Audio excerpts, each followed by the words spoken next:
हाँ तो बच्चों, चलिए आज हम पढ़ेंगे लॉज ऑफ मोशन। तो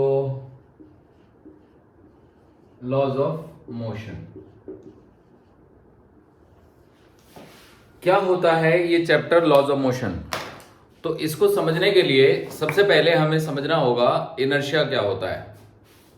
तो देखिए इनर्शिया किसे कहते हैं। तो शुरू में मैं आपको सारी बेसिक डेफिनेशंस बता देता हूं, उसके बाद फिर हम चैप्टर को आगे बढ़ाएंगे। What do you mean by inertia? तो इनर्शिया की डेफिनेशन ही होती है कि it is the property of a body by virtue of which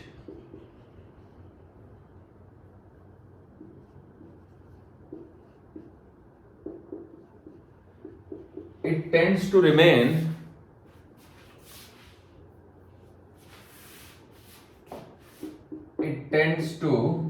in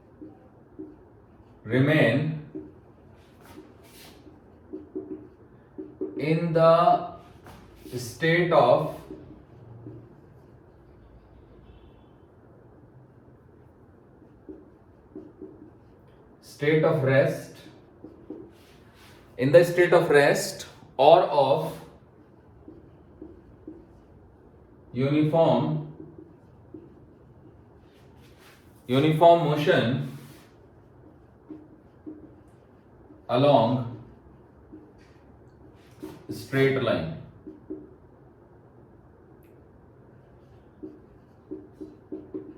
ये है। तो ये जो प्रॉपर्टी ढूंढी थी ये गैलीलियो गैलीली ने ढूंढी थी। तो आप जरा डेफिनेशन पढ़ लीजिए। डेफिनेशन ये है कि it is the property of a body by virtue of which it tends to remain in the state of rest और of uniform motion along straight line. यानी ये किसी बॉडी का वह गुण है जिसके चलते अगर वो रेस्ट में है तो रेस्ट में रहती है, और अगर वो कांस्टेंट वेलोसिटी से स्ट्रेट लाइन में चल रही है तो वो कांस्टेंट वेलोसिटी से स्ट्रेट लाइन में चलती रहती है। तो बात ऐसी है बच्चों कि पुराने जमाने में, अब से लगभग 2000 साल पहले, एक साइंटिस्ट हुआ करते थे जिनका नाम था एरिस्टोटल। तो उन्होंने एक साइंटिस्ट नहीं, फिलोसफर कहेंगे, तो उन्होंने एक फिलॉसफी दी थी और वो ये दी थी, तो उसको हम एरिस्टोटल फालसी के नाम से जानते हैं।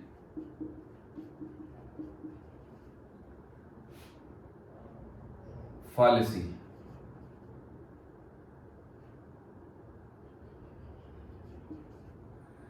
तो क्या थी वो? ये एरिस्टोटल की फालसी ये थी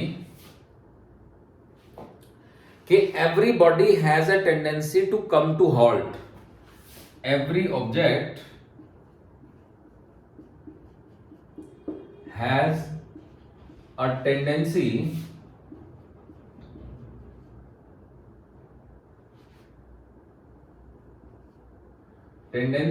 टू कम टू हॉल्ट।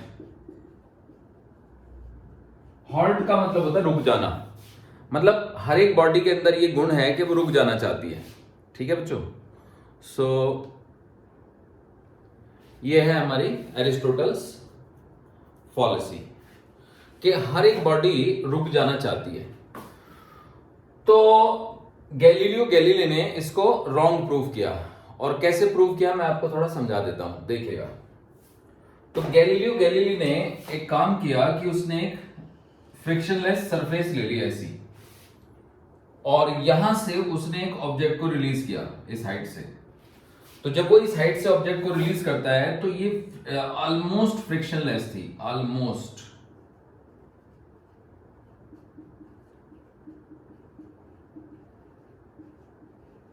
मतलब उसने इस सरफेस पे जो सबसे बेहतरीन अवेलेबल लुब्रिकेंट था वो लगा दिया, और जब उसने इसको रिलीज किया तो उसने ये पाया कि जो ऑब्जेक्ट है ये लगभग उसी हाइट तक जाता है। मतलब थोड़ी सी हाइट कम रह जाती है पर लगभग उसी हाइट तक जाता है। तो आप एज्यूम कर लो कि एरिस्टोटल नहीं बल्कि कोई दूसरा साइंटिस्ट एक्सपेरिमेंट कर रहा है और जिसने एक परफेक्ट लुब्रिकेंट यूज कर लिया तो ये उतनी हाइट तक जाएगा ऑब्जेक्ट। समझे?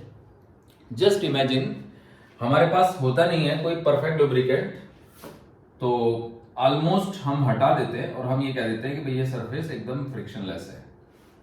तो अगर फ्रिक्शनलेस होगी तो ये उतनी हाइट तक जाएगा। मतलब ये हुआ नहीं, उसने सोच लिया कि जब मैं ऑलमोस्ट फ्रिक्शनलेस यूज कर रहा हूं तो इतनी हाइट तक जा रहा है, और अगर मैं परफेक्ट फ्रिक्शनलेस यूज कर लूंगा तो फिर वो एग्जैक्टली उतनी हाइट तक जाएगा। अब उसने इस सरफेस को थोड़ा बदल दिया और इस सरफेस को लिया ऐसे, तो उसने देखा कि अब की बार पार्टिकल ने पाथ तो लंबा लिया पर वो हाइट तक उतनी तक गया। उसके बाद उसने फिर इसको हटा दिया और हटाने के बाद ये और लंबा पाथ कर दिया, तो उसने फिर से देखा कि ये अभी भी उतनी हाइट तक गया। अब वो कहता है कि मैं काम करता हूं, इसको फ्लैट ही कर देता हूं पाथ को। तो अब ये कहता है कि in order to reach to the same height, अगर यहां पे वो ऑब्जेक्ट हमने चला दिया तो अब वो जितना लंबा पाथ है, चाहे ये करोड़ों किलोमीटर क्यों ना हो, अगर ये हॉरिजॉन्टल में रख पाऊंगा तो ये करोड़ों किलोमीटर तक ऐसे ही चलता रहेगा, क्योंकि इसका तो मेन एम है ना उस हाइट तक पहुंचना, पर उस हाइट तक तो आपने पूछा है नहीं। Although it is not possible क्योंकि अर्थ का कर्वेचर है, बट इन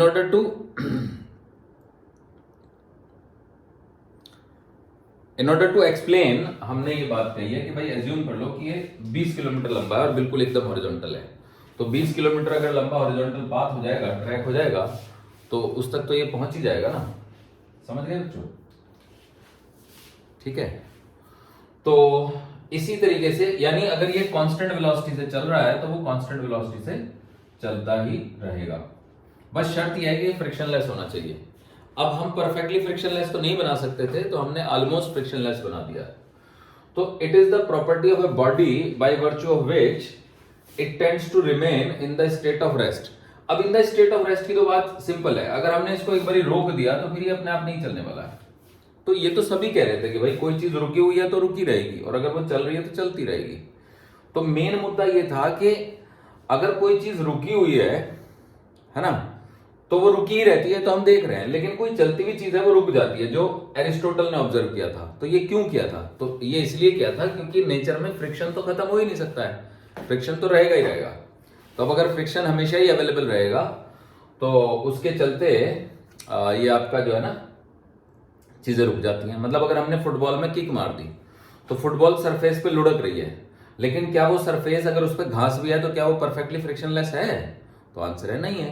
तो अगर वो सरफेस परफेक्टली फ्रिक्शनलेस नहीं है तो फुटबॉल कभी ना कभी तो रुक ही जाएगी। समझे बच्चों? तो ये ऐसे हो गया।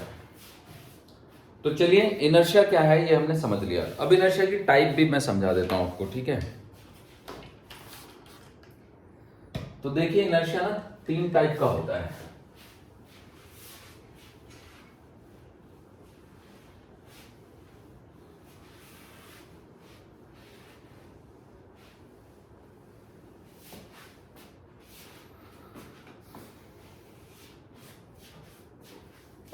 इनर्शिया एक होता है इनर्शिया ऑफ रेस्ट,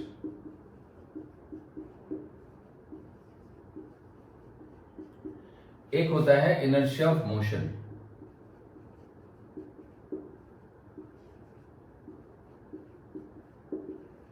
और एक को हम कहते हैं इनर्शिया ऑफ डायरेक्शन।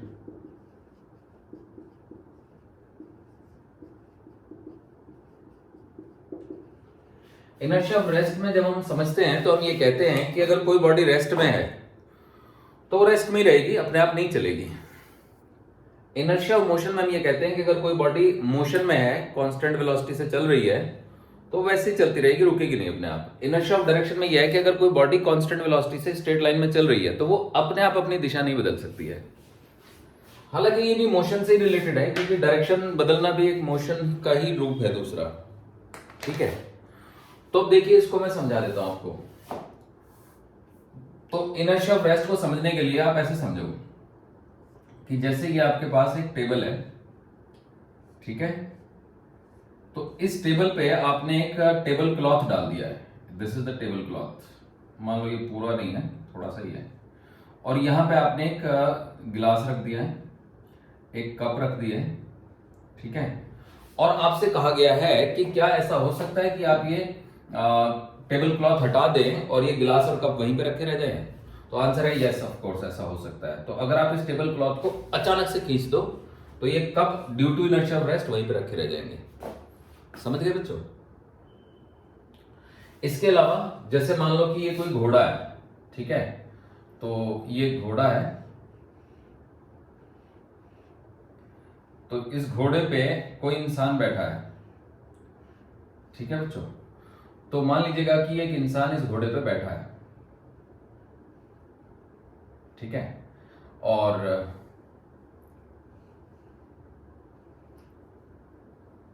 चलो बस ज्यादा हम क्या बनाएंगे इसको। तो ये घोड़े के ऊपर इंसान बैठा है, मान लीजिए कि बैठा है, ठीक है, और इसने ना कुछ पकड़ा हुआ नहीं है, तो किसी ने घोड़े को पीछे से कील चुभा दी, तो कील के चुभते ही घोड़ा तेजी से भाग गया, और तेजी से भागते ही ये इंसान क्योंकि कुछ पकड़े हुए नहीं था, ये चुपचाप ही बैठा हुआ था, तो ये इंसान नीचे गिर जाएगा। तो this is also an example of inertia of rest. अब इनर्शिया ऑफ मोशन को समझते हैं। देखिए, इसको समझने के लिए हम दो ऑब्जर्वर ले लेते हैं। मान लीजिए कि ये कार है, थोड़ा कार जैसा ही बना देता हूं मैं, ठीक है। इस कार में यहां पे एक इंसान बैठा हुआ है कार में, और ये ड्राइवर है, ओके। ये है एक ऑब्जर्वर, इसका नाम है ऑब्जर्वर ए। ये भी ऑब्जर्वर ही है, ये ऑब्जर्वर बी है। तो क्या हुआ कि कार के ड्राइवर ने कार को अचानक से पहले गियर में डाल के अचानक से रेस दे दी, ठीक है। तो अब जैसी रेस दे दी, तो ये जो ऑब्जर्वर बी है, ये अपनी सीट पे कैजुअली बैठा हुआ था। तो अगर ये कैजुअली बैठा हुआ था ऑब्जर्वर बी, तो जैसी गाड़ी आगे भागी, तो ऑब्जर्वर बी जो है वो सीट से टकराया पीछे, ऐसे झटका लग गया उसको। तो अगर हम ऑब्जर्वर बी से पूछेंगे क्या हुआ, तो वो बताएगा कि मुझे पीछे की ओर फोर्स फील हुआ। तो ये ऑब्जर्वर फोर्स बता रहा है, तो इसको हम बाद में जानेंगे कि ये नॉन इनर्शियल ऑब्जर्वर है और ये कुछ नकली फोर्स फील करता है, तो हम इसकी बात नहीं करते हैं। ये ऑब्जर्वर जो है इसको इनर्शियल ऑब्जर्वर कहा जाता है, क्योंकि ये एक्सेलरेटेड नहीं है, ये ग्राउंड पे खड़ा हुआ है। तो ये चीज को कैसे एक्सप्लेन करेगा समझिए। तो ये कहता है कि जैसे ही ड्राइवर ने गाड़ी में पहला गियर डाल के रेस दे दी, तो क्योंकि ये जो ऑब्जर्वर बी बैठा हुआ था, तो वो कैजुअली बैठा हुआ था, मतलब उसकी पीठ जो है वो सीट से नहीं टिकी हुई थी। तो लोअर पार्ट ऑफ बॉडी जो कार के कांटेक्ट में था, कार के चलने से वो मोशन में आ गया, पर upper part of body inertia of rest के चलते वहीं रह गया। तो ये क्या कहते हैं, आपका इनर्शिया ऑफ रेस्ट फील कर रहा है। तो क्योंकि अपर पार्ट ऑफ बॉडी रुका ही रह गया, तो सीट तो आगे आगे आ गई, क्योंकि सीट तो कार के साथ जुड़ी हुई है, कार मूव करेगी तो सीट भी मूव करेगी, तो सीट कमर से टकरा गई। तो बेसिकली इस पे किसी ने फोर्सेस लगाया, तो यहां पे हमने इनर्शिया ऑफ रेस्ट से इसको एक्सप्लेन कर दिया। अब चलती हुई कार में इस ड्राइवर ने ब्रेक मार दी, ये मान लो सीट थी, तो जैसे ही ड्राइवर ने ब्रेक मारी, तो ये जो ऑब्जर्वर बी है, इसका मुंह सामने वाली सीट से टकरा गया। तो इसको जब मैंने ऑब्जर्वर बी से पूछा कि बताओ क्या हुआ है, तो वो ऑब्जर्वर बी ने कहा कि इसने ब्रेक मारे तो मुझे आगे की ओर एक फोर्स फील हुआ, तो मेरा मुंह जो है वो सीट से टकरा गया। और यही चीज जब हमने ऑब्जर्वर ए से कहा कि एक्सप्लेन करो, तो ऑब्जर्वर ए ने कहा कि एक्चुअली हुआ ये कि जैसे ही क्या कहते हैं आपका ब्रेक मारे गए, तो क्योंकि चलती हुई कार थी, तो ये इसके इंसान की बॉडी भी चल रही थी, लोअर पार्ट भी चल रहा था, अपर भी चल रहा था, पर lower part of body car के कांटेक्ट में था। तो कार के रुकने का अपना एक मैकेनिज्म है, और वो मैकेनिज्म ये है कि भाई उसमें ब्रेक्स हैं, ब्रेक शू है, और डिस्क ब्रेक होते हैं, ड्रम ब्रेक होते हैं। तो डिस्क ब्रेक में पहिए के साथ एक डिस्क अटैच होती है, उसके साथ ब्रेक शू चिपके हुए होते हैं। तो जैसे ही ब्रेक मारते हैं तो वो घूमती हुई डिस्क के साथ ब्रेक शू चिपक जाते हैं, तो पहिया घूमना बंद कर देता है। अब एक पहिया जो पहले मोशन में था, अब वो घूमना बंद कर दिया, तो उसकी जो मतलब वेलोसिटी थी, उसके और सरफेस के बीच में फ्रिक्शन डेवलप होता है ग्राउंड के बीच में, तो वो फ्रिक्शन के चलते कार रुक जाती है। तो हमारा वो बाद का फिनोमेना है, उसको बाद में समझेंगे। बस ये है कि ब्रेक मारने से कार रुक जाती है, आप इतना समझ लो। कार जब रुकती है तो लोअर पार्ट ऑफ बॉडी जो कार के कांटेक्ट में है वो भी रुकता है, पर upper part of body due to inertia of motion चलता रहता है। समझ गए? तो this is called inertia of motion. अब मान लीजिए कि कार दोबारा चलती है, तो यहीं पे हम इनर्शिया ऑफ डायरेक्शन को भी एक्सप्लेन कर देते हैं। तो कार चलती है, और ये चलती हुई कार में जैसे ये कार है, मान लो जा रही है, ठीक है, ड्राइवर ने कार को दाएं मोड़ दिया, मतलब टर्न आया और कार को दाएं मोड़ दिया। अब जैसी कार दाएं मुड़ी, तो इसमें बैठा हुआ जो ऑब्जर्वर भी है, कार तो बाएं मुड़ गई, चलिए लेफ्ट की तरफ मुड़ गई, है ना, अगर इधर से जा रही थी, तो ये राइट की तरफ गिरता है। तो if the car turns left then the observer B will fall towards right. अब हम उस ऑब्जर्वर से पूछेंगे बी से कि भाई तुमने क्या ऑब्जर्व किया, तो बी कहेगा I have observed a force and that force is towards right. और वो उसको कहेगा कि एक्चुअली इस फोर्स के बारे में मैंने किताबों में पढ़ा है और इस फोर्स का नाम है सेंट्रीफ्यूगल फोर्स। पर याद रखिएगा ये ऑब्जर्वर बी बोल रहा है, जो कि जिसकी बातों का हम विश्वास नहीं करेंगे क्योंकि वो नॉन इनर्शियल ऑब्जर्वर है, वो खुद ही एक्सीलरेटेड ऑब्जर्वर है। तो फिर अब हम पूछेंगे ऑब्जर्वर ए से जो कि इनर्शियल ऑब्जर्वर है कि ये क्या हुआ जब वो ये बाहर जा रहा था और जैसे ही लेफ्ट टर्न कार ने लिया तो ऑब्जर्वर बी राइटवर्ड क्यों गिरा। तो ऑब्जर्वर ए इस चीज को एक्सप्लेन करेगा इनर्शिया ऑफ डायरेक्शन से। ये कहेगा क्योंकि कार हर एक चीज की टेंडेंसी है सीधी लाइन में जाते रहने की, और डायरेक्शन को बदलने के लिए उसमें इनर्शिया का इफेक्ट आएगा। तो जैसे ही गाड़ी ने अपनी डायरेक्शन बदली तो गाड़ी मुड़ गई, तो गाड़ी के साथ साथ जो ऑब्जर्वर बी का लोअर पार्ट ऑफ बॉडी था वो तो मुड़ गया क्योंकि वो गाड़ी के कांटेक्ट में था। तो जब लोअर पार्ट ऑफ बॉडी मुड़ गया but upper part of body तो अभी भी सीधे ही जाना चाहता है, तो lower part of body left जाना चाह रहा है, चला गया, और अपर पार्ट ऑफ बॉडी सीधे जाना चाहता है, तो उस इंसान को ऐसा लगेगा जैसे वो राइटवर्ड गिर रहा है। तो हकीकत में उसका बॉडी सीधा जाना चाहता है पर lower part of body left मुड़ गया, तो अपर पार्ट ऑफ बॉडी सीधे जाना चाहता है, तो इस वजह से उसको बॉडी में स्ट्रेचिंग फील हो रही है, ऐसा लग रहा है जैसे बॉडी बाहर की तरफ गिर रही है। तो यही आप मैरी गो राउंड में भी फील करोगे। अगर आप मैरी गो राउंड में बैठ जाओ जिसमें गोल गोल घूमते हैं, तो आपका जो घोड़ा है जिसपे बैठे हो या कोई भी खिलौना है तो वो बाहर की तरफ लटक जाता है।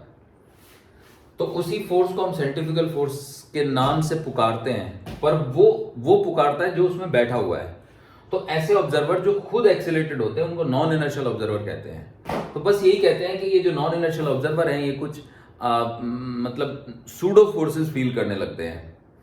तो और जो इनर्शियल ऑब्जर्वर है जो खुद एक्सीलरेटेड नहीं है वो कोई सूडो या नकली फोर्स फील नहीं करते हैं, वो चीजों को रियल फोर्सेस से एक्सप्लेन करते हैं।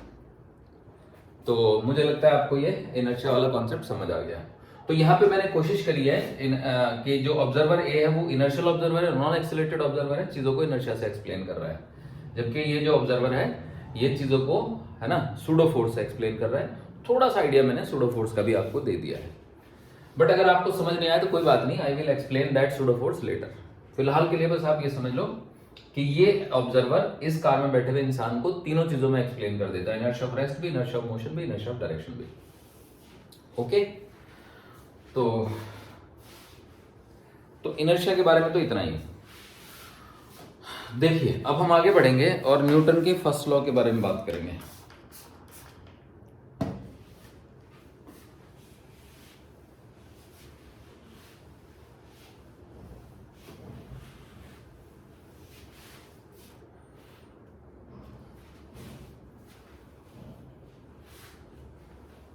तो क्या है न्यूटन का फर्स्ट लॉ? देखिए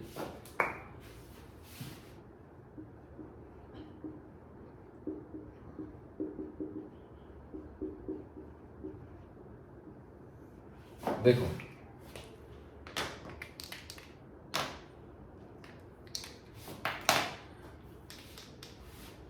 न्यूटन का फर्स्ट लॉ क्या कहता है? This law states that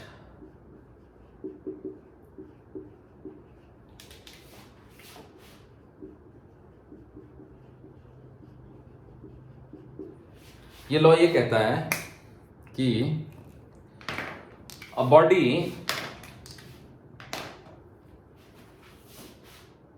a body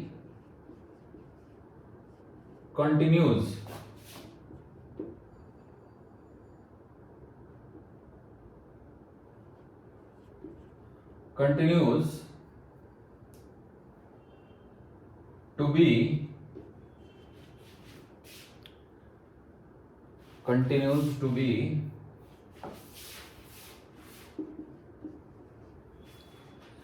in the state of rest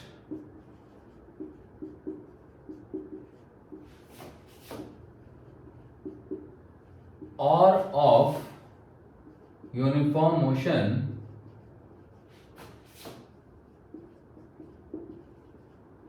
along a straight line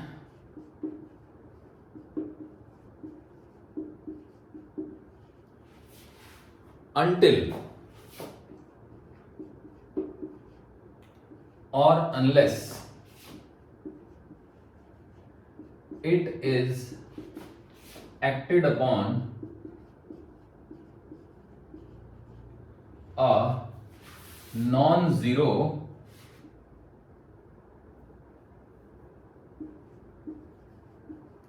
net force. ये तो मैंने इसकी परिभाषा लिख दी, अब इसके आप मतलब को समझ लो।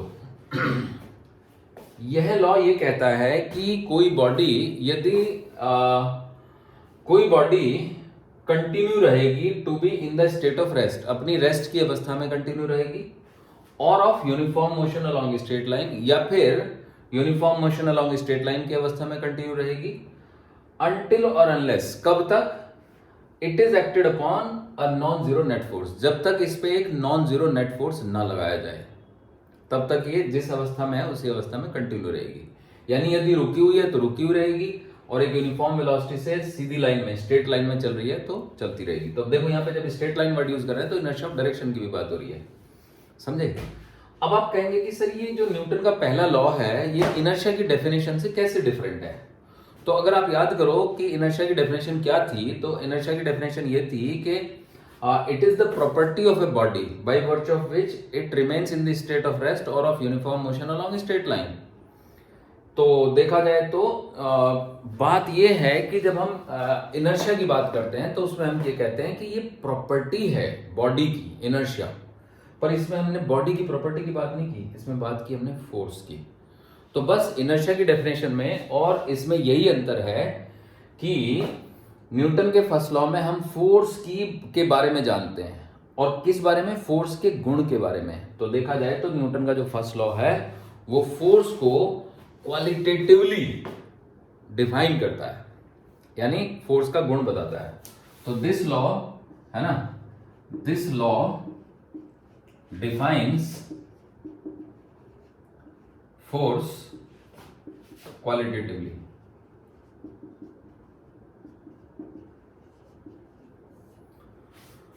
क्वालिटी बताता है फोर्स की, क्वालिटेटिवली फोर्स को डिफाइन कर लेता है।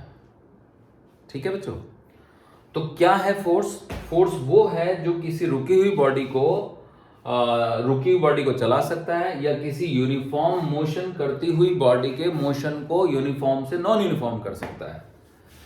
ठीक है। अब यहां पे आप कहेंगे सर ये नॉन जीरो नेट फोर्स क्या होता है?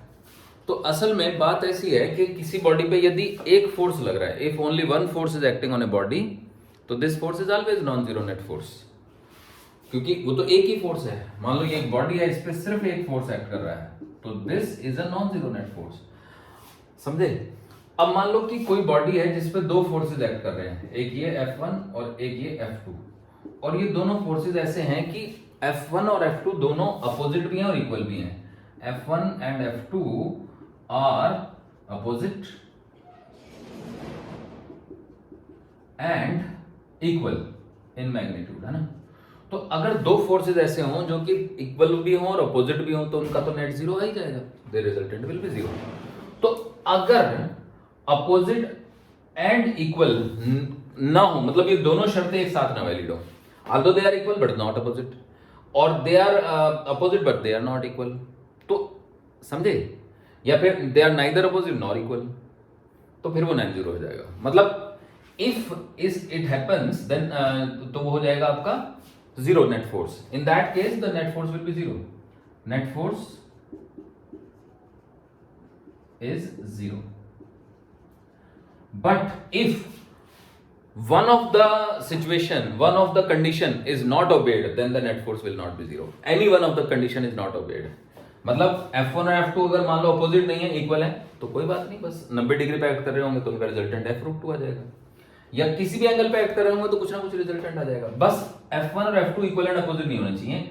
अगर ऐसा नहीं है तो फिर नेट फोर्स नॉन जीरो है, लेकिन अगर ऐसा है, इक्वल भी है अपोजिट भी है, तो नेट फोर्स जीरो है। तो आप कहेंगे कि सर अगर तीन फोर्स हुए तो देखो मान लो ये एक फोर्स है F1, ये एक फोर्स है F2 और ये एक फोर्स है F3। तो अगर बाय चांस F1 और F2 का सम F3 के इक्वल एंड अपोजिट हुआ तब नेट फोर्स जीरो हो जाएगी, समझे बच्चों। यानी F1 plus F2 plus F3 zero कब होगा?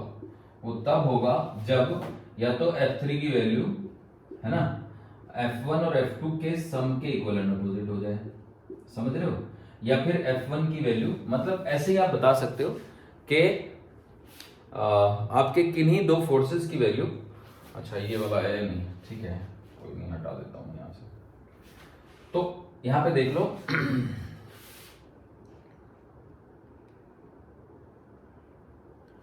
ठीक है बच्चों, इसको भी हटा देते हैं, ऊपर लिख देते हैं। देखो what I am trying to tell is if F1 plus F2 is equal to 0, तो ये जीरो नेट फोर्स की कंडीशन आ गई। F1 और F2 इज इक्वल टू 0, तो इसका मतलब F1 is equal to minus of F2, जिसका क्या मतलब निकला कि F1 और F2 की दिशाएं अपोजिट हैं और उनके वैल्यूज इक्वल हैं। इसमें क्या मतलब निकलेगा, इसमें ये निकलेगा कि F1 की जो वैल्यू है या F3 की जो वैल्यू है ना, वो F1 और F2 के सम के यानी रिजल्टेंट के इक्वल है एंड अपोजिट है। तो बात यही है कि अगर हमारे पास तीन फोर्सेस हैं, समझ रहे हो बच्चों, तो तीन फोर्सेस का हमको रिजल्टेंट 0 करना है, तो किन्हीं दो का सम किसी तीसरे के इक्वल एंड अपोजिट अगर होगा तो रिजल्टेंट 0 होगा। मैं यहाँ पे F2 भी लिख सकता हूं और यहाँ पे आपका F3 कर देता हूं, तब भी बात वही होगी कि F2 का जो रिजल्टेंट है वो F1 और F3 के इक्वल है, या फिर मैं यहाँ पे F1 कर देता हूँ, उसको F2 कर देता हूँ, F2 और F3 का जो सम है वो F1 के इक्वल एंड अपोजिट है। तो अगर चार फोर्सेस हुए तो चार के केस में हम ये कहेंगे कि भैया F1, F2, F3 तीन का सम चौथे के इक्वल एंड अपोजिट नहीं होना चाहिए। तो बस यहां पे ना नॉट इक्वल टू लगाना है। तो अगर नॉट इक्वल टू लगा दिया ना, F1 is not equal to minus of F2, F1 is not equal to F2 plus F3, तो फिर नेट फोर्स नॉन जीरो हो जाएगा। अगर there is only one force है ना, वन फोर्स,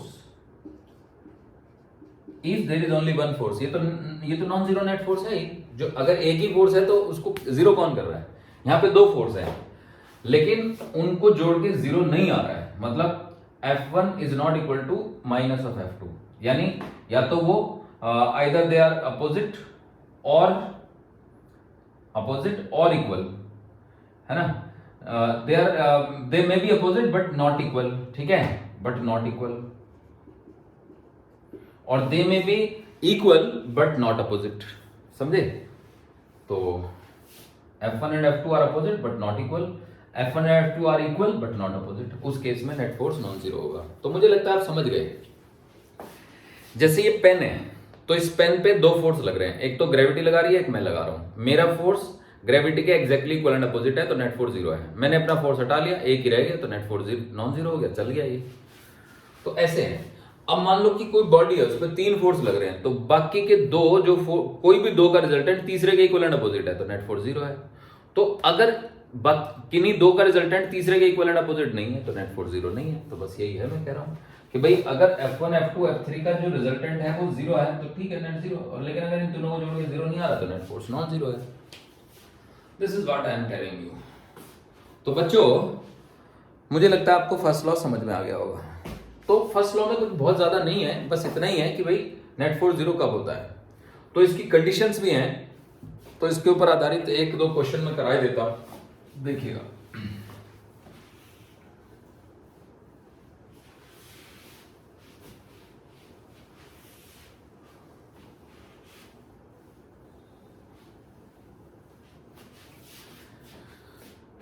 देखो बच्चों, मान लो कि ये छत है और ये दीवार है, एक रस्सी ऐसे है ये, एक रस्सी ऐसे है ये, और एक रस्सी ऐसे है ये, ठीक है। यहां पे आपने एक फोर्स लगा रखा है F, या F ही लगा रखा है, चलिए। तो यहाँ पे एक टेंशन डेवलप हो गई रस्सी में T1, और यहाँ पे एक टेंशन डेवलप हो गई T2, और ये जो एंगल है ये दे रखा है थीटा। तो किसी ने पूछा है कि ये जो पॉइंट है ना, ये रुका हुआ है, स्टेशनरी पॉइंट है, तो आप T2 और एक तरीके से T1 की वैल्यू बताइए। तो अब देखो बात ऐसी है कि अगर ये पॉइंट रुका हुआ है तो इस पर नेट फोर्स जीरो होना चाहिए। तो अब इस पॉइंट पे कितने फोर्स लग रहे हैं, तो नीचे की ओर तो एक F लग रहा है, दाहिनी ओर एक T2 लग रहा है, क्योंकि रस्सी तो हमेशा पुल कर सकती है, रस्सी कभी पुश नहीं कर सकती, और इस ओर एक फोर्स लग रहा है P1, समझे बच्चों। अब ध्यान से देखिएगा, अगर मैं यहाँ पे एक वर्टिकल लाइन बनाऊं तो ये एंगल थीटा है, तो फिर ये भी थीटा बनेगा, थीटा थीटा, क्योंकि ये भी वर्टिकल, ये भी वर्टिकल। तो जाहिर सी बात है मैं इसको ऊपर खींच देता हूं तो ये एंगल हो गया थीटा। अब जरा समझिए, अगर मैं T1 का कंपोनेंट ले लूं इस दिशा में, तो T1 का कंपोनेंट इस दिशा में आएगा T1 cos थीटा। ऐसे ही T1 का कंपोनेंट यदि मैं इस दिशा में ले लूं तो वो आएगा T1 sin थीटा। अब क्योंकि इस पे नेट फोर्स शून्य है, तो नेट फोर्स शून्य तभी होता है जब हॉरिजॉन्टल दिशा के फोर्सेस इक्वल एंड अपोजिट हो, वर्टिकल दिशा के फोर्सेस भी इक्वल एंड अपोजिट हो। तो net force will be zero on this junction, या जो गांठ है जहां पे ये दो रस्सियां बंधी हुई हैं, ये तभी होगा जब F जो है वो T1 cos थीटा के बराबर हो। F must be equal to T1 cos theta, समझे? और T2 must be equal to, तो यहां से T1 की वैल्यू आ गई जो कि होगी F sec थीटा, है ना, क्योंकि F by cos थीटा लिख सकते हो आप। और T1 is equal to T1 sin theta is equal to T2। तो T1 की वैल्यू F sec थीटा डाल देंगे या F by cos थीटा डाल देंगे, तो F by cos theta into sin theta is equal to T2। तो यहां से आपके T2 की वैल्यू आ जाएगी F tan थीटा। तो ये हमारा तरीका हो गया निकालने का, समझ गए? अब इससे मिलता जुलता एक और एग्जांपल में करा देता हूं आपको, ठीक है, देखिएगा।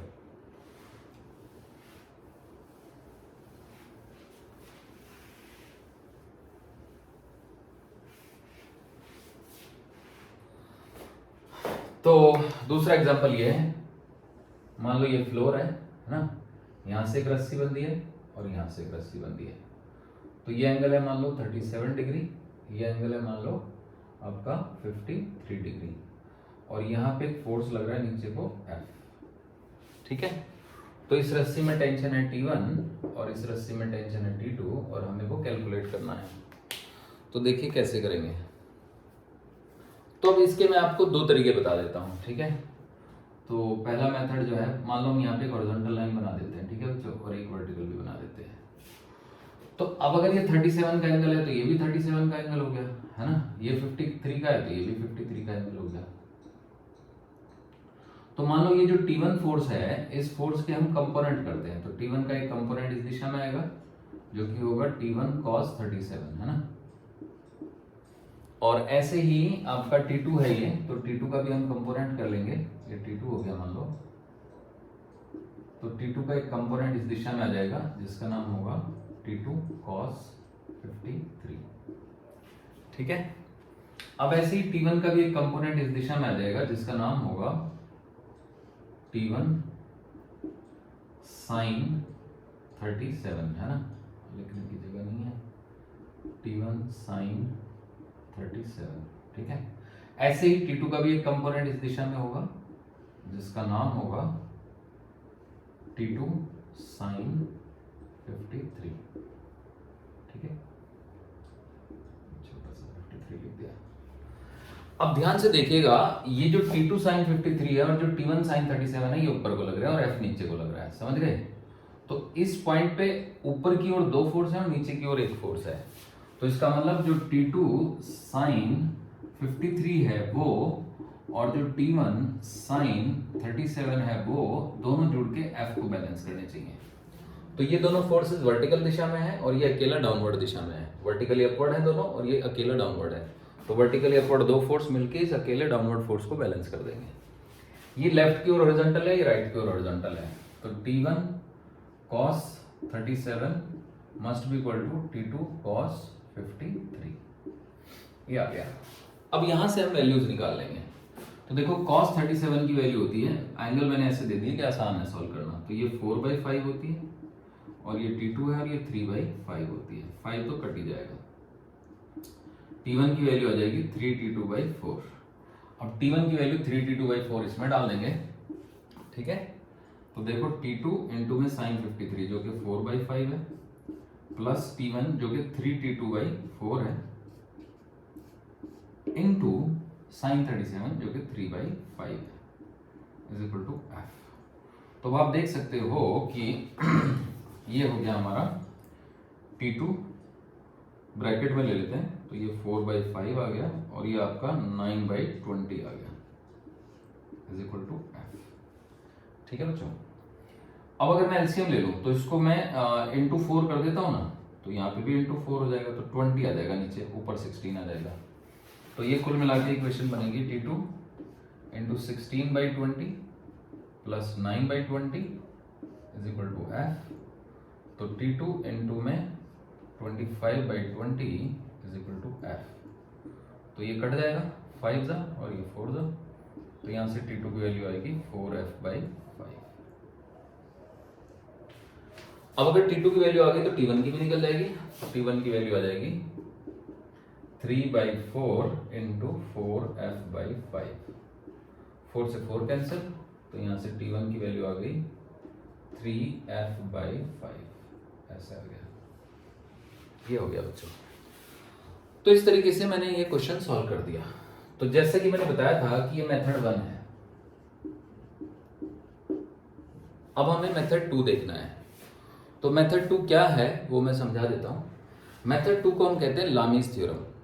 तो पहले मैं लामीज थ्योरम का स्टेटमेंट बता देता हूं आपको, फिर उसको मैं समझा दूंगा, ठीक है। देखिए, तो इसको आप नोट कर लीजिए।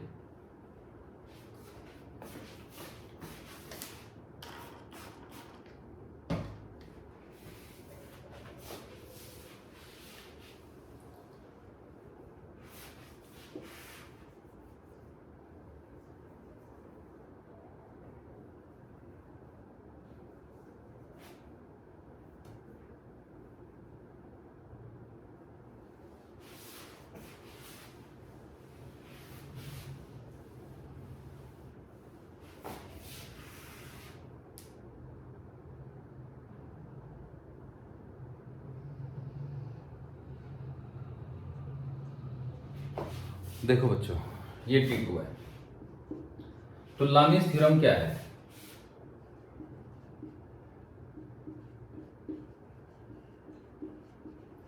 लामीज थ्योरम ये कहती है कि अगर किसी पार्टिकल पे 3 फोर्सेस लग रहे हैं, एक मान लीजिए ये लग रहा है F1, एक ये लग रहा है F2 और एक ये लग रहा है F3। तो अगर F1 के अपोजिट एंगल है अल्फा, F2 के अपोजिट एंगल है बीटा और F3 के अपोजिट एंगल है गामा, तो अगर इस पे नेट फोर्स 0 है, if net force on the particle is 0, if net force on the particle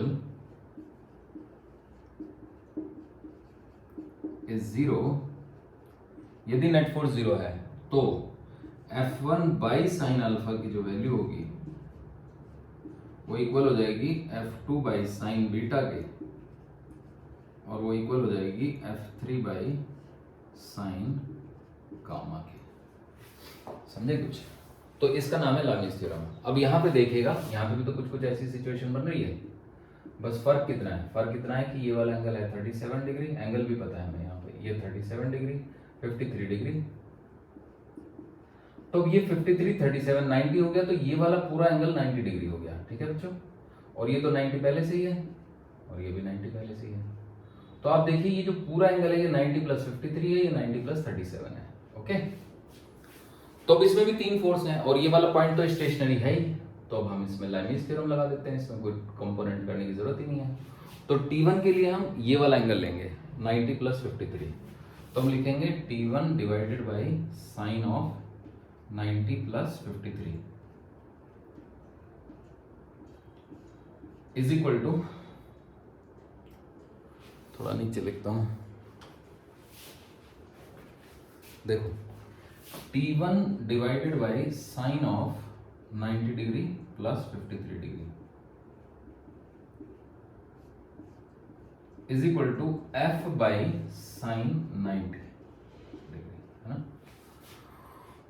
और is equal to T2 by, T2 के लिए 90 प्लस 37, तो T2 divided by sine 90 degree plus 37। अब यहां पे थोड़ा ट्रिग्नोमेट्री का यूज करना पड़ेगा, और ट्रिग्नोमेट्री का यूज ये कहता है कि sine 90 degree plus theta is cos theta, ये होता है ट्रिग्नोमेट्री का फार्मूला, इंपॉर्टेंट जो लग रहा है यहाँ पे। तो एक ही फार्मूले से काम चल जाएगा। तो अब देखो ये T1 बाई कॉस 53 हो जाएगा, समझ रहे हो बच्चों, is equal to F by 1 हो जाएगा, और is equal to T2 by cos 37 हो जाएगा।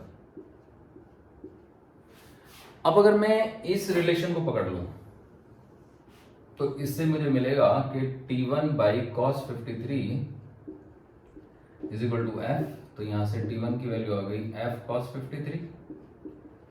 तो cos 53 होता है 3/5 तो T1 की वैल्यू हो गई 3f/5। और अगर मैं इस रिलेशन को पकड़ लूं, देख रहे हो, तो मुझे मिलेगा, यहां पे लिखते हैं,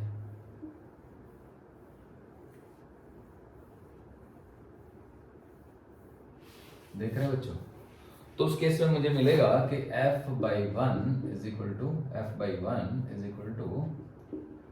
T2 बाई cos 37, यानी कि T2 is equal to f cos 37, यानी कि f इंटू में cos 37 होता है 4/5, यानी कि T2 is equal to 4f/5। तो आप देख सकते हो ये वही आंसर है जो पहले आए थे। तो इस तरीके से हमने लामीज थ्योरम को समझ लिया। तो जो न्यूटन का फर्स्ट लॉ है वो हमारी समझ में आ गया है। ठीक है बच्चों, तो एक और एग्जांपल मैं देता हूं इसके ऊपर, देखिएगा।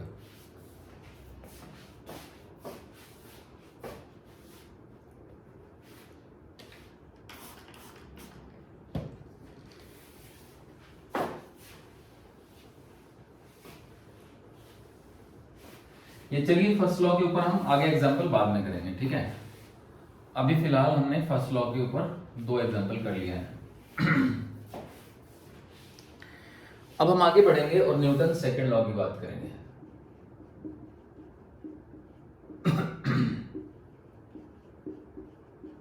देखिए क्या है। तो कैसे न्यूटन ने सेकंड लॉ डेवलप किया उसको मैं आपको सिखा देता हूं। देखो, न्यूटन ने क्या किया कि एक ब्लॉक लिया और ये एक फ्रिक्शनलेस सरफेस ले ली,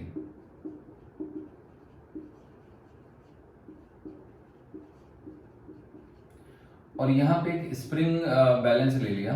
तो स्प्रिंग बैलेंस इस फोर्स को नाप सकता है, ठीक है, अगर हम कितना फोर्स उस पर लगा रहे हैं। ये m मास का एक ब्लॉक हो गया।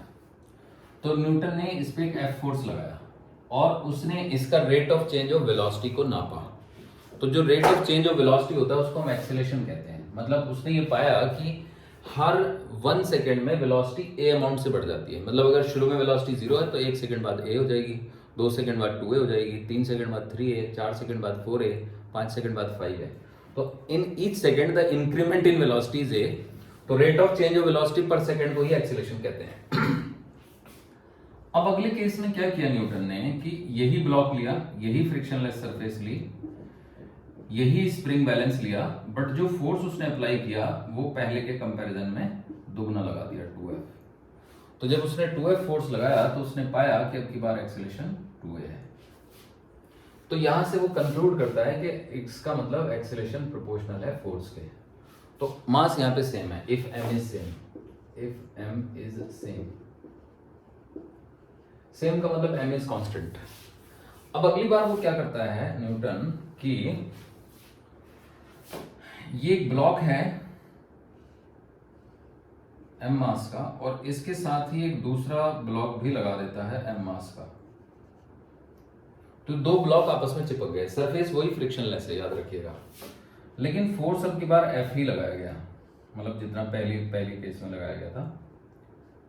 तो अब की बार एक्सेलरेशन की वैल्यू आई a/2। तो यानी इस केस और इस केस के बारे में अगर आप सोचें, यानी if F is same, if F is constant, अगर F का मान कांस्टेंट है तो जो A है वो प्रोपोर्शनल है 1/m के। समझ रहे हो बच्चों? तो ये कंडीशन अलग आ गई है ना, ये कंडीशन अलग है, समझ रहे हैं? तो ये 2 कंडीशन आई है। तो यानी अगर कुछ भी कांस्टेंट ना हो तो फिर A प्रोपोर्शनल माना जाएगा F/m के, ठीक है। तो यानी F प्रोपोर्शनल माना जाएगा m और A के प्रोडक्ट के। तो यानी F इज इक्वल टू हो जाएगा K into M into A। तो अब M के यूनिट लिए गए ग्राम, और A के यूनिट लिए गए सेंटीमीटर पर सेकेंड स्क्वायर, और F का एक ऐसा यूनिट सेलेक्ट किया गया डाइन जिससे कि K की वैल्यू 1 आ जाए। यानी एक 1 डाइन, इसके यूनिट लिए गए डाइन, DYNE, न्यूटन के टाइम पे। तो अगर ये ग्राम ले लिया जाए, ये सेंटीमीटर पर सेकंड स्क्वायर ले लिया जाए, तो वन डाइन उस फोर्स को कहते हैं जो कि 1 ग्राम के मास में 1 सेंटीमीटर पर सेकंड स्क्वायर का एक्सेलरेशन प्रोड्यूस कर देगा। तो निश्चित रूप से ये K1 हो गया, यानी F is equal to ma बन गया। अब समय बीता, और समय बीतने के बाद साइंटिस्ट लोगों ने न्यूटन को सम्मान भी देना था, तो इसलिए उन्होंने इसके यूनिट लिए kg मास के, और एक्सेलरेशन के यूनिट लिए मीटर पर सेकंड स्क्वायर, और फोर्स की यूनिट लिए न्यूटन, न्यूटन को ही सम्मान देने के लिए। और डेफिनेशन ये दी कि 1 न्यूटन वो फोर्स है, ठीक है बच्चों, इसके यूनिट है मीटर पर सेकंड स्क्वायर, इसके यूनिट है केजी, दिख रहा होगा, इसके यूनिट है आपके मीटर पर सेकंड स्क्वायर। और डेफिनेशन ये बनी कि 1 है ना, एम के यूनिट ऊपर लिख देता हूं मैं केजी। तो 1 न्यूटन वो फोर्स है which will produce an acceleration of 1 metre पर second square in a body of mass 1 kg। तो 1 न्यूटन की डेफिनेशन आ गई, तो वो मैं यहां पे लिख देता हूं, तो फिर अपने आप ही K1 हो जाएगा, यानी K की वैल्यू 1 है both in SI and CGS system. तो 1 newton is defined as the force which produces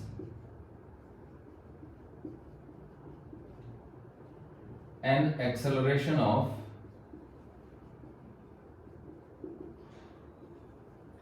1 meter per second square in a body of mass 1 kg।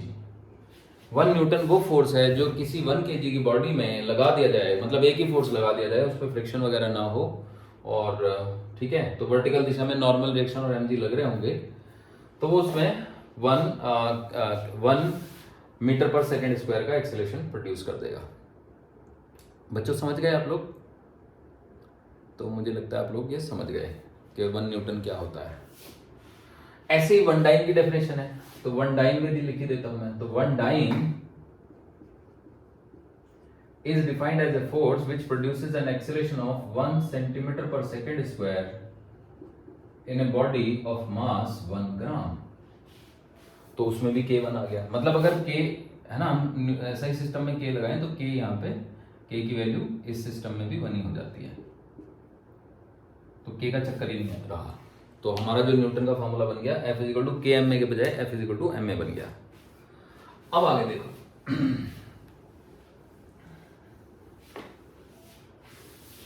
अब बात ऐसी है बच्चों कि अगर हम इसको ऐसे लिख दें F is equal to M into में A की जगह dV बाई dt लिख दें, ठीक है, तो M मान लो कांस्टेंट है। इफ M इज कांस्टेंट, तो अगर कोई क्वांटिटी कांस्टेंट होती है ना, तो उसको आप डिफरेंशिएशन से बाहर निकाल सकते हो, तो डिफरेंशिएशन के अंदर भी पहुंचा सकते हो। तो F की वैल्यू होगी d by D T of M into B. अब मास और वेलोसिटी के मल्टीप्लाई करने से एक नई फिजिकल क्वांटिटी का जन्म हुआ, और उसको हम कहते हैं P, यानी लीनियर मोमेंटम। Linear momentum. अब वास्तव में ये एक वेक्टर क्वांटिटी होती है, यानी जैसे F is equal to M में भी जो है ना, आप वेक्टर फॉर्म में लिख सकते हो। फोर्स एक वेक्टर है और एक्सीलरेशन भी एक वेक्टर है, मास स्केलर है, तो जो डायरेक्शन फोर्स की होगी वही एक्सीलरेशन की होगी। तो वैसे ही आप यहाँ पे भी लिख सकते हो F और ये V पे लगा दो, तो F is equal to D P by D T. तो यहाँ पे जो डायरेक्शन F की है वो P की नहीं है, वो P के रेट ऑफ चेंज की है, समझे बच्चों? तो जिस दिशा में P बदल रहा है उसी दिशा में फोर्स लग रहा होगा। तो ये modern version of Newton second law आता है। तो इसकी डेफिनेशन ये होती है कि net force is equal to the rate of change of momentum of a body. Net force on a body, net force on a body is equal to the rate of change of momentum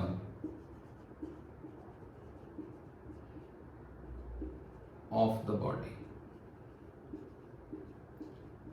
किसी body पे लगने वाला net force उस body के rate of change of momentum के बराबर होगा। ये हो गया हमारा law.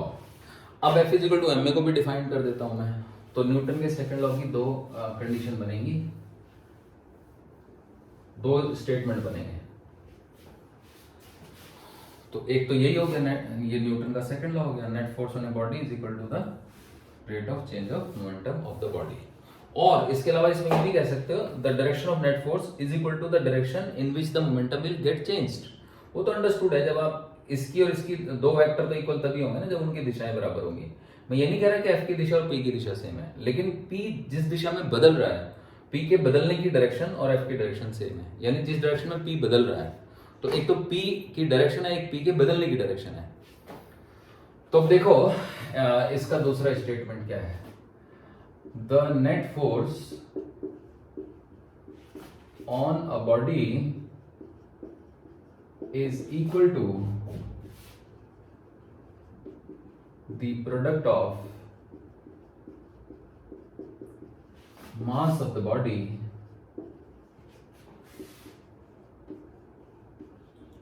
to the acceleration of the body।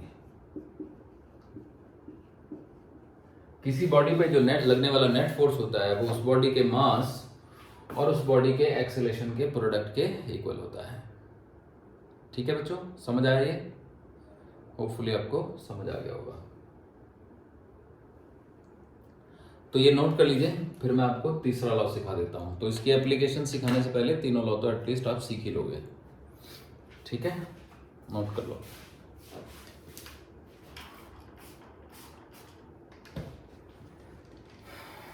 Okay,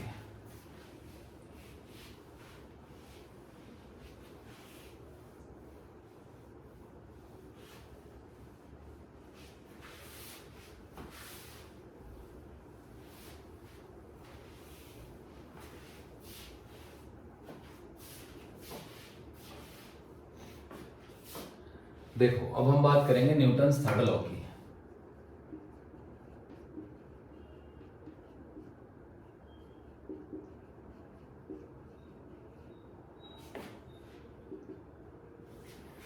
what does this law says? तो देखिएगा,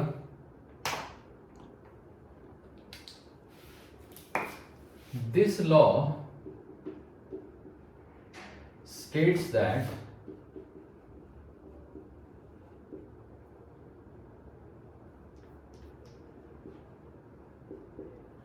for every action force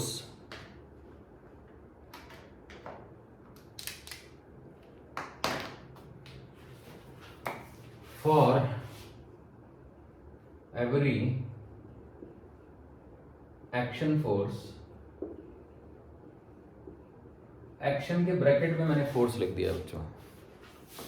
action is a force actually, है ना। फॉर एवरी एक्शन, एक्शन एक फोर्स है। There is always an equal and opposite reaction।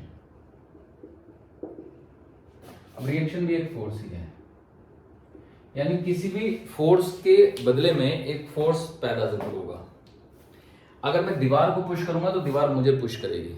तो मतलब दूसरे शब्दों में ये कह सकते हैं, और forces always develops in pair. Forces जब भी पैदा होंगे वो पेयर में पैदा होंगे, pair of equal and opposite. ठीक है, ऑफ इक्वल एंड अपोजिट। अब इसमें आप कहोगे कि सर अगर फोर्सेस इक्वल एंड अपोजिट हैं तो कैंसिल हो जाएंगे, लेकिन वो क्योंकि अलग अलग बॉडीज पे लग रहे होंगे, तो इसको यहां पे समझने वाली बात है। देखो मैं ऐसे बताता हूं आपको, मान लो ये एक पार्टिकल है जिसका मास है m1 और ये एक पार्टिकल है जिसका मास है m2। तो m2 ने m1 पे फोर्स लगाया। अब वो ग्रेविटेशन फोर्स है या कोई और फोर्स है, ग्रेविटेशन ही लगाएगा नेचुरली। तो मान लो ग्रेविटेशन ही लगाया, तो ये फोर्स हुआ F12 और ये फोर्स हुआ F21। तो F12 क्या है? F12 है force on M1 due to M2, और F21 क्या है? वो है force on M2 due to M1। अब मान लो मैं तुम्हारे से कहूं कि भाई नेट फोर्स बताओ M1 पे कितना है, तो आप कहोगे सर आपने भी फिलहाल M1 पे एक ही फोर्स दिखाया है और वो ही है F12, तो नेट फोर्स F12 ही है, समझे कि नहीं? और M2 पे नेट फोर्स क्या है? तो वो M2 पे नेट फोर्स F21 ही है। तो क्या M1 पे नेट फोर्स 0 हो गया? नहीं। क्या M2 पे नेट फोर्स 0 हो गया? नहीं, नहीं हुआ। अब मान लीजिए यहां पे एक पार्टिकल और आ जाता है M3, तो M3 इस पे एक फोर्स लगा देता है F13 और इस पे लगा देता है F23। अब ये दूसरी बात है कि ये दोनों भी इस पे फोर्स लगाते हैं, जैसे कि F31 और F32, समझे? पर इस बात को छोड़ो, आप M1 की बात करो, तो F13 क्या है? तो F13 है force on M1 due to M3। तो अगर मुझे नेट फोर्स ऑन M1 चाहिए, what is the net force on M1? Net force on M1। अब मैं क्या करूंगा? अब मैं F12 वेक्टर और F13 वेक्टर को जोड़ूंगा। अब जोड़ने के लिए मुझे वेक्टर एडिशन करना पड़ेगा। ये दूसरी बात है, 0 तो नहीं आएगा, क्योंकि या तो मैं M1 पे नेट फोर्स निकालूंगा या M2 पे या M3 पे, तीनों को कंबाइंड करके अगर मैं ले लूंगा तो फिर वो इंटरनल फोर्सेस बन जाएंगे, तो उनका कोई मतलब नहीं है, वो बेमायने हो जाते हैं। अच्छा, ऐसे ही अगर मुझे F23 लिखना हो तो F23 क्या है? तो F23 is force on M2 due to M3। तो अगर मुझे नेट फोर्स ऑन M2 निकालना है तो नेट फोर्स ऑन M2 तो हो जाएगा F21 प्लस F23, ऐसे आ जाएगा।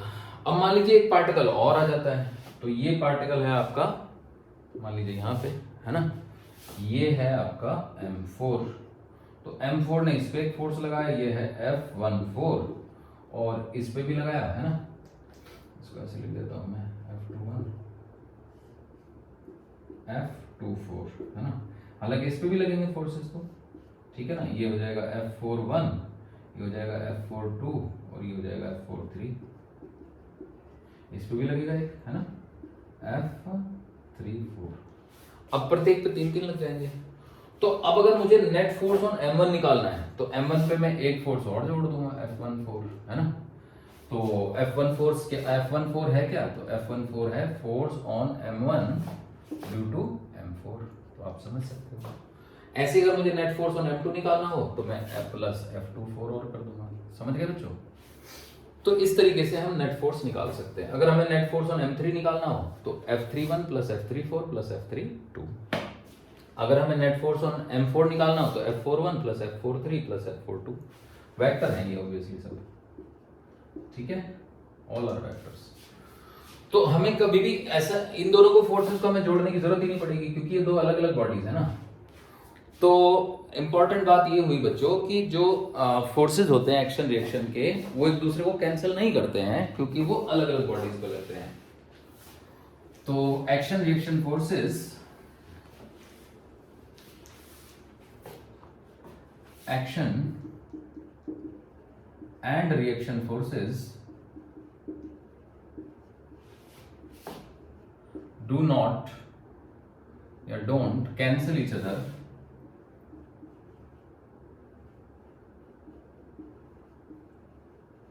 as they acts on different bodies।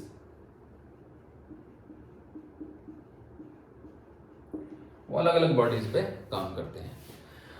अब सवाल ये उठता है कि जो एक्शन रिएक्शन फोर्सेस होती हैं उसमें पहले कौन काम करता है? पहले एक्शन काम करता है या पहले रिएक्शन काम करता है? तो आंसर है कि action reaction forces simultaneously play में आते हैं, इनमें पहले कोई भी नहीं होता है। पॉइंट नंबर 1 ये है, पॉइंट नंबर 2 ये है। Action and reaction forces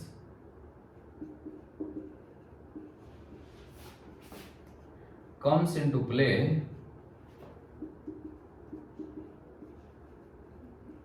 simultaneously।